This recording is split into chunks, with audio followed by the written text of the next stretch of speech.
now let us talk about the conversions of solid from one shape to another. मतलब कोई एक solid piece अगर हमारे पास दिया हुआ है और हम क्या कर रहे हैं, उसको हम मेल्ट करके किसी और शेप में उसको बना दे रहे हैं, then that is called the conversion of solid from one shape to another. For example, आपने देखा होगा, कैंडल देखा होगा आप लोगों ने, कैंडल जलती है तो वैक्स पिघल के आती है। उस वैक्स को अगर हम कलेक्ट करके किसी भी शेप के फॉर्म में उसको पूरा पिघला करके, उसको पूरा मेल्ट करके, उसको हम किसी और फॉर्म में डालें, किसी और मोल्ड में डालें, और उसके बाद जब वो ठंडी हो जाए तो अब उसको देखेंगे तो वो हमको दूसरे शेप में मिलके आएगी। ऐसा हमने देखा है। ऐसा ही हम करते हैं मेटल्स के केस में भी। मेटल्स में क्या है, कोई एक मेटल है, उसको हमने मेल्ट कर दिया तो मेटल लिक्विड स्टेट में आ जाता है। लिक्विड स्टेट में आने के बाद हम उसको किसी भी फॉर्म में, किसी भी मोल्ड में अगर हम डाल दें तो उसी मोल्ड का शेप वो ले लेता है। लिक्विड तो कंटेनर का शेप ले लेता है, ये आपको मालूम ही है। जो कंटेनर का शेप होगा वही लिक्विड का शेप होगा।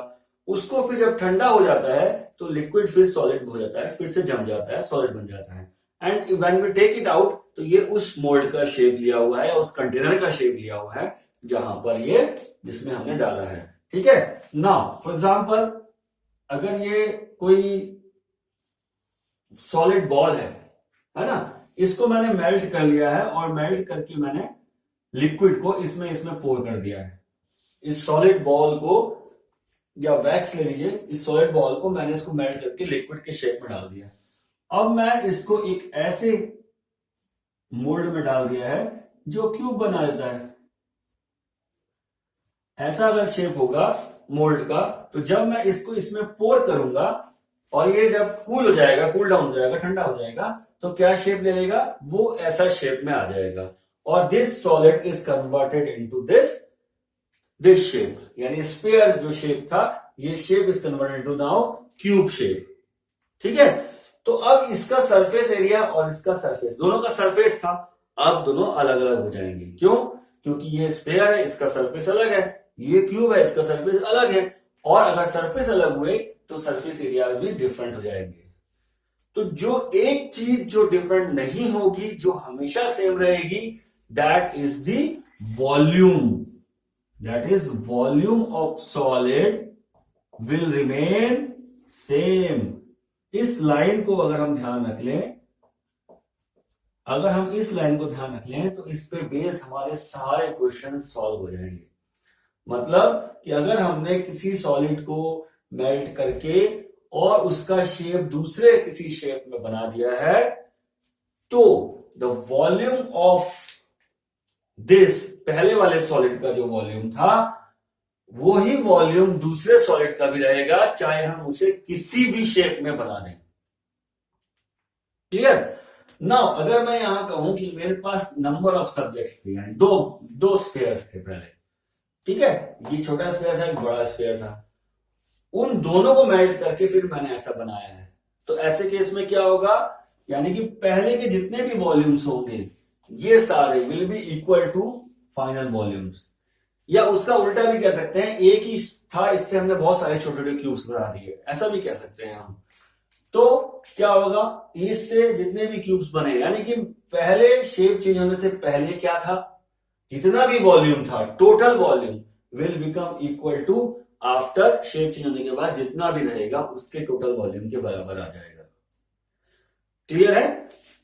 तो इसी बेस पे हम लोग कुछ क्वेश्चंस देखते हैं। सिर्फ यही एक बेस है कि volume of solid earlier is equal to the volume of solid later. जो बाद में वॉल्यूम बना है उसका वॉल्यूम, दोनों का वॉल्यूम सेम रहेगा। सिर्फ इतना सा बात अगर हम याद रखते हैं तो हम इससे सारे क्वेश्चंस, इस पे बेस्ड सारे क्वेश्चंस कर सकते हैं। तो चलिए हम लोग थोड़े कुछ क्वेश्चंस देखते हैं तो हमको ये कॉन्सेप्ट बिल्कुल क्लियर हो जाएगा। Let us take this question. What it says, how many silver coins 1.75 centimeter in diameter and thickness 2 mm must be melted to form a cuboid of dimension, this dimension is given to us cuboid. Now कुछ silver coins हैं जिसका हमें dimension दिया हुआ है। यहां dimension दिया हुआ है diameter 1.75 centimetre and thickness of 2 millimetre. इसको बहुत ध्यान रखेंगे, यही पहले ही इसको चेंज कर लेंगे। तो सिल्वर कॉइन कैसा दिखेगा हमको, coin will look like this.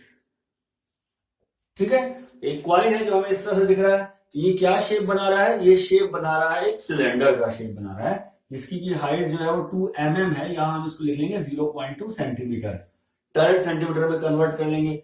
Now this diameter is equal to 1.75 दिया हुआ है, 1.75 सेंटीमीटर है। इसको हम रेडियस में कन्वर्ट करें तो r इज इक्वल टू कितना बन जाएगा?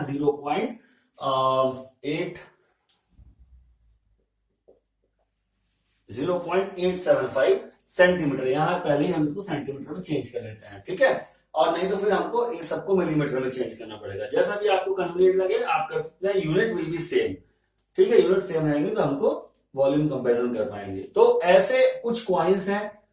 Late we have melted n coins, है ना, इतने कॉइन को मेल्ट किया हुआ है हमने, तो let it be n number of. तो ले लेते हैं पहले, let the number of coins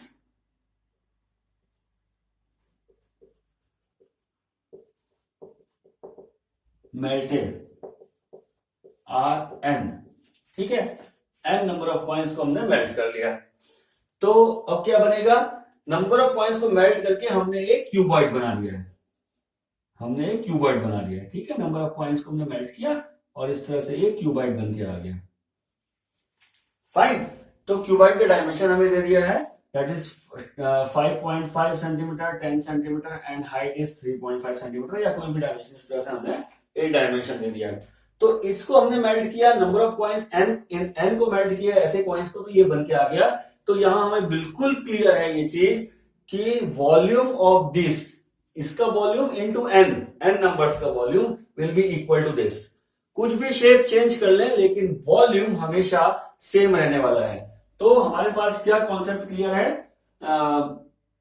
volume of n coins is equal to volume of cuboid. बस ये चीज हमें अगर क्लियर है तो हम इस क्वेश्चन को बहुत इजीली कर सकते हैं। Now volume of n coin क्या होगा? That is n into volume of one coin.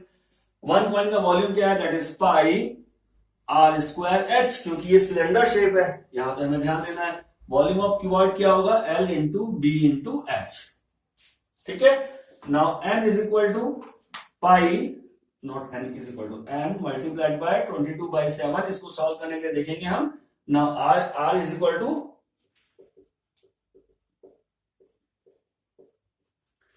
और h इज इक्वल टू 0.2। ये इसके बारे में बात हो रही है ना, RH1 ले लेते हैं यहां हम इसको, और यहां पे हम इसको h ले लेते हैं। तो क्या बन जाएगा? That is L is equal to 10 into 5.5 into 3.5।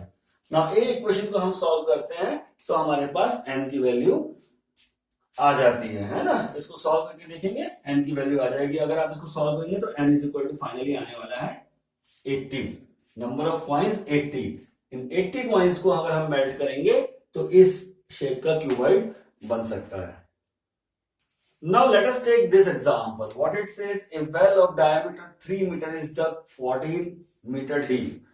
Okay, एक वेल बनाया हुआ है। वेल का शेप क्या रहता है? It is cylindrical in shape. एक कुएं को डग किया गया है ना, उसका शेप क्या रहेगा? सिलेंड्रिकल शेप का कुआं रहता है। इसमें डायमीटर दिया हुआ है हमें 3 मीटर एंड हाइट दिया है हमें 14 metre. Now let's take it at, it is at h, small h is equal to 14 meter, and dia, take it at r is equal to 1.5 metre, ठीक है। रेडियस 1.5 दिया है, हाइट हमको 14 metre दिया है।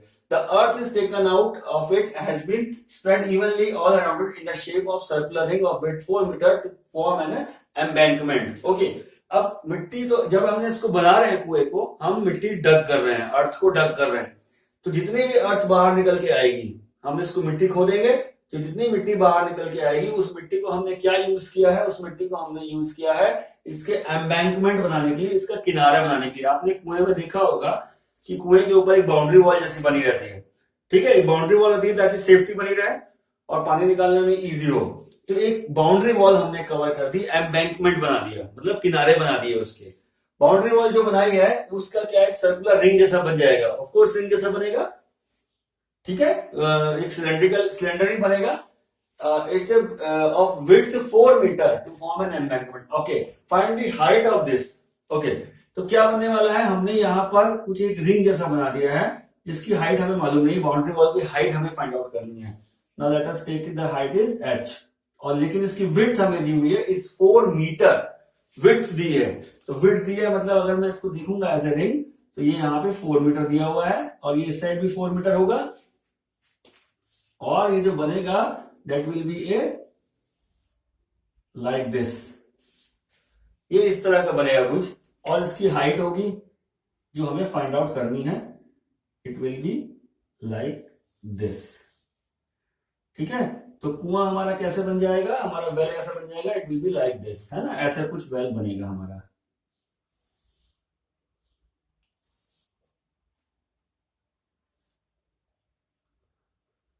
इस तरह का वेल हमको दिखाई देने वाला है ऊपर में। ओके, ये ऐसा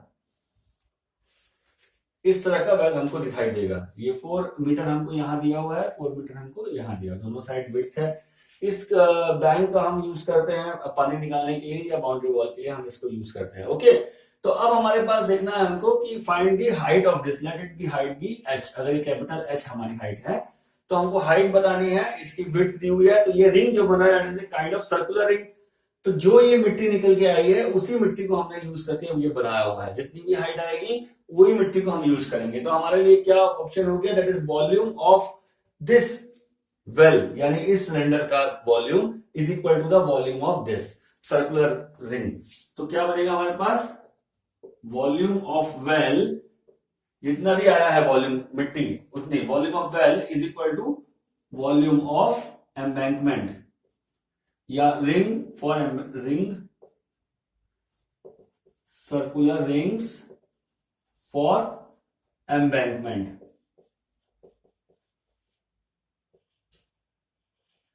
ठीक है, जो वॉल्यूम वेल का है, जितना मिट्टी डग आउट होके आई है उतना ही सर्कुलर रिंग्स फॉर एम्बैंकमेंट के लिए हमने यूज किया तो उतना ही सेम आएगा। ना वॉल्यूम ऑफ वेल क्या है, दैट इज सिलेंडर है, सिलेंड्रिकल शेप है, that is pi are square. R square means 1.5 metre दिया है, that is R square into height 14। Okay, ना वॉल्यूम ऑफ दिस, इसका वॉल्यूम क्या होगा, यहां पे हमारे पास ये सर्कुलर रिंग दिया हुआ है, इसका वॉल्यूम क्या होगा, इसका वॉल्यूम होगा that is this volume minus this volume, क्योंकि ये तो एम्प्टी है, बीच में जगह है, सर्कुलर रिंग है। तो क्या बन जाएगा, that is pi into this capital R and this small R. ठीक है, तो क्या बन जाएगा, that is pi are square minus small R square into H जो हमको बताना है। Clear, pi capital R square small R square into H. आप यहां पर पहले लिख लीजिएगा कि what is R what is H, ये सब आप वहां अपने नोटबुक में जब आप अपने स्कूल टेस्ट वर्क करेंगे तो एच क्या है, स्मॉल एच क्या है, ये सब चीजें आप वहां पे लिखेंगे, लिख लीजिएगा। ठीक है, तो ये बन गया। तो इसको हम सॉर्ट आउट करेंगे, ये रिलेशन हमें मालूम है कि ये दोनों वॉल्यूम सेम होंगे तो हमारा काम बन जाएगा। Now it is pi into 1.5 square into 14 और पाई यहाँ पे इट विल कैंसिल आउट, कोई इश्यू नहीं है, ये बन जाएगा। अब यहां पे लिखना है कैपिटल आर कितना है। Now capital R is equal to small R plus width. Capital R is equal to, ये कितना हो जाएगा हमारे लिए, स्मॉल आर, ये दोनों बराबर है, प्लस विड्थ ऑफ दिस। तो कितना बन रहा है, it is 1.5 plus 4 is equal to 5.5 metre. Capital R is equal to 5.5 square minus 1.5 square into capital H. ठीक है, यहां से ये कैंसिल आउट हो गया, it will become 1.5 into 1.5 into 14। Now this is equal to, क्या बन रहा है, इसको हम सॉल्व कर सकते हैं A square minus B square से। तो क्या बन जाएगा, 5.5 plus 1.5 and 5.5 minus 1.5 into H. ना 1.5 into 1.5 into 14 is equal to, ये क्या बन जाएगा, 5.5 it is 7 and this is equal to 4 into H. ठीक है, अब इसको सॉर्ट आउट करेंगे, इसको सॉर्ट आउट करेंगे तो हमारे पास h आ जाएगा 9/8 मीटर्स और वी कैन से 1.125 मीटर्स। ये हमारे पास इस एम्बैंकमेंट की हाइट आ जाएगी इस बाउंड्री वॉल की हाइट आ जाएगी। ओके, तो कॉन्सेप्ट वही है, वॉल्यूम्स दोनों को इक्वेट करना है और हम सारे क्वेश्चंस को सॉल्व कर सकते हैं। Now let us take this example. What it says, water in a canal 6 meter wide and 1.5 meter deep is flowing with the speed of 10 kilometers per hour. 10 kilometers per hour. Okay. How much area will it irrigate in 30 minutes if 8 centimeter of standing water is needed? क्या बता रहा है, कोई canal है, वो canal से पानी flow कर रहा है। Now this is a canal, इस तरह से कोई कैनल है जहां से पानी फ्लो कर रहा है और इसका डायमेंशन हमें दिया हुआ है दैट इज 6 मीटर और ये दिया है दैट इज 1.5 मीटर डेप्थ है और 6 मीटर उसकी विड्थ है और यहां से पानी फ्लो कर रहा है। ठीक है, इसकी पानी की स्पीड दी हुई है हमें 10 किलोमीटर पर आवर स्पीड दी हुई है और ये पानी जब यहां से निकल रहा है एंड से this how much area will it irrigate in 30 minutes. तो ये यहाँ पे कोई फील्ड है, किसी भी शेप का कोई फील्ड है, इस फील्ड को इरिगेट कर रहा है, इरिगेशन दे रहा है। कोई नहर का पानी है, कोई नाले का पानी है जो इसको इरिगेट कर रहा है। नाउ इस फील्ड का कुछ एरिया है, लेट अस टेक इट ए, और जिसको इरिगेट करने के लिए हमें उतना पानी चाहिए 30 मिनट्स में दे रहा है। 30 मिनट्स में हमको if 8 centimetre of standing water is needed, जब ये पूरा भर जाएगा तो इसकी जो हाइट है पानी की, पानी जो है वो पूरा भरा हुआ है फील्ड से ग्राउंड से ऊपर 8 सेंटीमीटर तक पूरा फेल हुआ है, तो पानी की हाइट जो है h is equal to 8 centimetre है। ठीक है, तो यहां पर ये हो गया हमारे पास width b is equal to this, h is equal to this, और यहां पे हमको बताना है a is equal to this और हाइट इज इक्वल टू, हमको एरिया, इस फील्ड का एरिया बताना है। किसी भी शेप का फील्ड हो उससे हमको कोई मतलब नहीं है। ठीक है, इस तरह से बताना है। नाउ लेट अस सी कि कैसे हम इसमें वॉल्यूम फाइंड आउट करते हैं। ओके, दो तरीके हैं, स्ट्रेट फॉरवर्ड एक फॉर्मूला है और एक स्ट्रेट फॉरवर्ड एक थोड़ा सा इसका लॉजिक है। नाउ क्या कह रहा है कि ये 1 घंटे में 10 किलोमीटर पानी आता है। तो अगर हम सोचें कि 1 घंटे में अगर हमें फाइंड आउट करना पड़ेगा कितना पानी चला गया यहां से यहां, तो हम देख सकते हैं कि 1 घंटे में 1 घंटे पहले यहां पे जो पानी रहा होगा, इस जगह पे जो पानी रहा होगा इस लाइन में, वो पानी 1 घंटे के अंदर यहां पहुंच गया। ठीक है, ठीक है, 1 घंटे पहले जो पानी अभी यहां है वो 1 घंटे पहले यहां होगा, या हम कह सकते हैं जो पानी अभी यहां है वो 1 घंटे बाद यहां पहुंच जाएगा, क्योंकि स्पीड 10 किलोमीटर पर आवर है। तो कितना किलोमीटर आ गया यहां से यहां, तो 10 किलोमीटर का डिस्टेंस ट्रेवल किया उसने 1 घंटे के अंदर। द वाटर पार्टिकल जो अभी यहां है वो वाटर पार्टिकल 1 घंटे बाद यहां जस्ट यहां पहुंच जाएगा। तो ये हम कह सकते हैं कि 1 घंटे में कितना पानी इस खेत में चला गया, दैट इज इतना पूरा पानी इस खेत में चला गया है। क्लियर है ना, यहां का पार्टिकल यहां पहुंच गया, तो जो पहले से पानी यहां था वो सारा कहां चला गया, वो यहां से बाहर निकल गया है और वो इस खेत में पूरा फैल गया है। तो कितना वॉल्यूम ऑफ पानी चला गया, तो यहां से हम देख सकते हैं कि हमारे पास दिया हुआ है ये कितना वॉल्यूम चला गया, इस क्यूबॉइड का वॉल्यूम, इसकी की h इज इक्वल टू 1.5 है, b इज इक्वल टू 6 है, और लेंथ जो हो गई दैट इज 10 किलोमीटर। 10 किलोमीटर का पानी 1 घंटे में यहां से यहां चला गया। ठीक है, तो यहां से हम फाइंड आउट कर सकते हैं 10 किलोमीटर मतलब इतने मीटर्स इंटू 1.5 इंटू 6, इतना मीटर पानी, इतना मीटर क्यूब पानी 1 घंटे में इस फील्ड में चला गया। ठीक है, और इस फील्ड का एरिया है, इसका वॉल्यूम कितना हो जाएगा, दैट इज ए एरिया जो हमें पता नहीं है, और यहाँ पे हाइट दिया हमें 8 सेंटीमीटर। तो यहाँ पूरा मीटर क्यूब में बात चल रही है, हमें एरिया भी मीटर क्यूब स्क्वायर में फाइंड आउट कर सकते हैं, इसको मैं मीटर में कन्वर्ट कर लेता हूं। तो इतना मीटर क्यूब जो है इसका वॉल्यूम हो जाएगा, यानी एरिया जमीन का, और प्लस उसमें हाइट बनी हुई है, इसमें थोड़ी सी हाइट भी बनी हुई है। ठीक है, तो ये इस तरह से ये पूरा इसको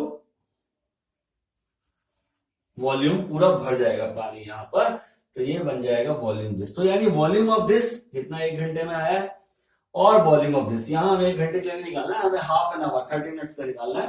तो 1 घंटे के लिए इतना आया तो हम 30 मिनट्स का निकाल सकते हैं। एक तरीका ये है इस तरह से समझने का।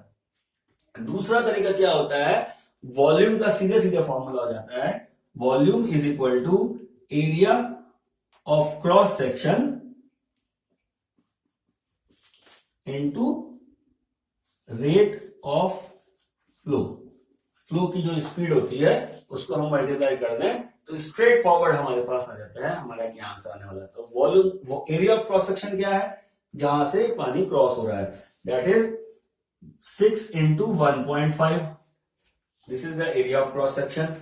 एंड रेट ऑफ फ्लो क्या है, दैट इज 10 किलोमीटर, इसको हमने मीटर में चेंज कर दिया, मीटर पर आवर। तो 1 आवर में this metre cube of volume यहां से चला जाएगा। और यही तो था, सेम बनेगा ये भी, ये और ये दोनों सेम आने वाले हैं, दोनों सेम है, आप डायरेक्ट फॉर्मूले से याद रखे कर सकते हैं। Now volume of water flowing in canal in 1 hour, now that is equal to area of cross section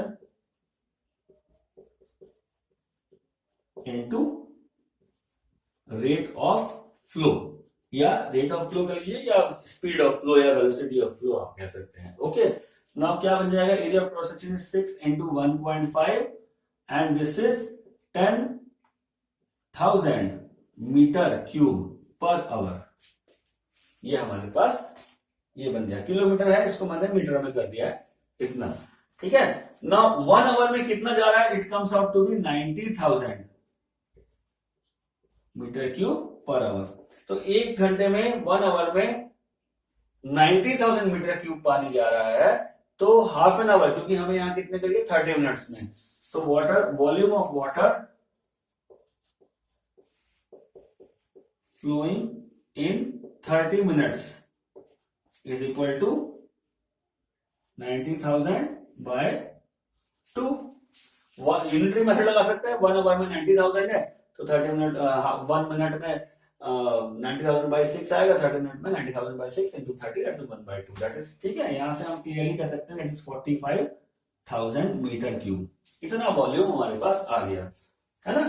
अब नाउ वॉल्यूम इन फील्ड कितना हो जाएगा, फील्ड दिया है हमको, है ना, for irrigation that will be area of field into height, height of water in field, ठीक है। नाउ एरिया ऑफ फील्ड क्या है, that is A, let us take the area is A into height क्या है, that is 0.08, ये हमारे पास बन गया, ठीक है। Now the volume of water flowing is equal to the volume of field. Volume of water flowing in 30 minutes is equal to volume of water in field. जो पानी वहां से फ्लो होके आया है वही पानी पूरा फील्ड में बिखर गया है, तो volume of water in field, volume of water in field. Okay, तो कितना बन गया है, volume of water flowing in this is equal to 45,000 था मीटर क्यूब, और volume in here is area into 0.08 metre. इसको सॉर्ट आउट करेंगे तो area comes out to be 562500 metre square area, ठीक है। इसको और अगर हम लिखें शॉर्ट में, that is 56.25 hectare,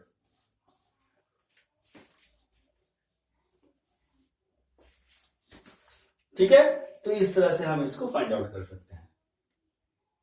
now let us take this question, what it says, a farmer connects a pipe of internal diameter 20 centimetre from a canal into the cylindrical tank in her field. एक farmer है जिसके खेत में एक cylindrical tank बना हुआ है और उसने एक पाइपलाइन के थ्रू एक कैनल से, एक नहर से पाइपलाइन उसको टैंक को कनेक्ट कर दिया है, ठीक है, which is 10 metre diameter and 2 metre deep. ये हमको सिलेंडर का या टैंक का हमको डायमेंशन दिया है। If water flows through the pipe at the rate of this, how much time it will take to fill the tank. Okay, तो एक हमको पाइपलाइन दिया हुआ है, एक सिलेंड्रिकल पाइपलाइन दिया हुआ है, इस पाइपलाइन से कैनल से कनेक्टेड है और ये पाइपलाइन जा रहा है डायरेक्ट एक टैंक में,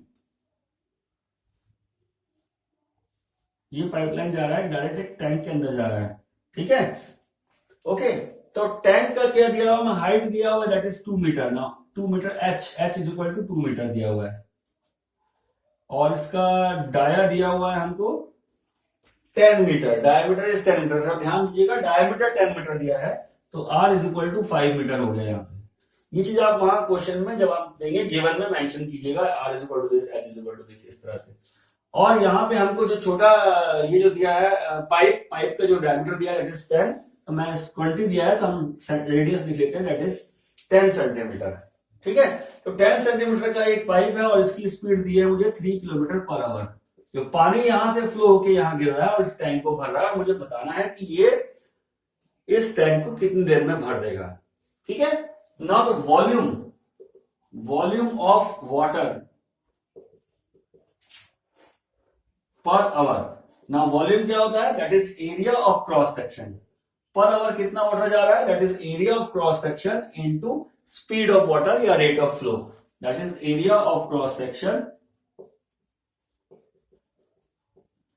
into rate of flow of water. ठीक है, तो एरिया ऑफ क्रॉस सेक्शन क्या है यहां पे, दिस इज सिलेंड्रिकल है, एरिया ऑफ क्रॉस सेक्शन ये जो है सर्कुलर हो जाएगा क्योंकि सिलेंडर है, इसका एरिया क्या हो जाता है बेस का that is circular, it is pi into R square, और रेडियस यहां पे है 10 सेंटीमीटर है, इसको मैं लिखता हूं 0.1 मीटर।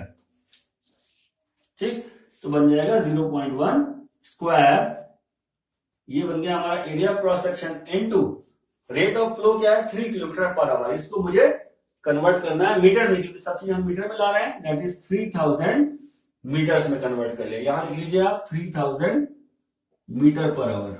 तो जब आपको वहां इक्वल लिखेंगे, जब आप गिवन लिखेंगे तो वहां पे आप इसको इसी तरह से लिख लीजिए। तो अगर हम इसको सॉल्व करेंगे तो it will be 30 pi metre cube per hour. ठीक है, volume of water per hour is 30 pi metre cube per hour. Now अब हमें इस पानी की जो स्पीड आ रही है इससे इस टैंक को फुल करना है। ये कहां तक भरेंगे, कब तक भरेंगे, जब तक टैंक फुल ना हो जाए। तो पहले फुल होने का मतलब क्या है, that is volume of tank हमको फाइंड आउट करना है। पाई आर स्क्वायर, आर इसमें दिया है 5, सिलेंड्रिकल टैंक है, पाई आर स्क्वायर एच, आप इसको फॉर्मूला लिख सकते हैं यहां पर, pi are square h that is pi 5 square into 2, इसको सॉर्ट आउट करेंगे तो हमारे पास आ जाएगा 50 pi metre cube. 50 pi metre cube का वॉल्यूम है और उसको 30 pi metre cube per hour से हम लोग भर रहे हैं। तो अब यहां ढूंढ सकते हैं कितना टाइम लगेगा, तो 30 पाई मीटर क्यूब को भरने में 60 मिनट्स लग रहे हैं, तो 50 पाई मीटर क्यूब को भरने में कितनी देर लगेगी ये आप फाइंड आउट कर सकते हैं। You can use unitary method also, that is 30 time taken to fill 30 pi meter cube tank is equal to 60 minutes। 1 hour लग रहा है 30 पाई के लिए, तो time taken to fill 1 metre cube tank is equal to 60 by 30 pi minutes. Okay, and time taken to fill 50 pi metre cube tank is equal to 60 upon 30 pi into 50 pi.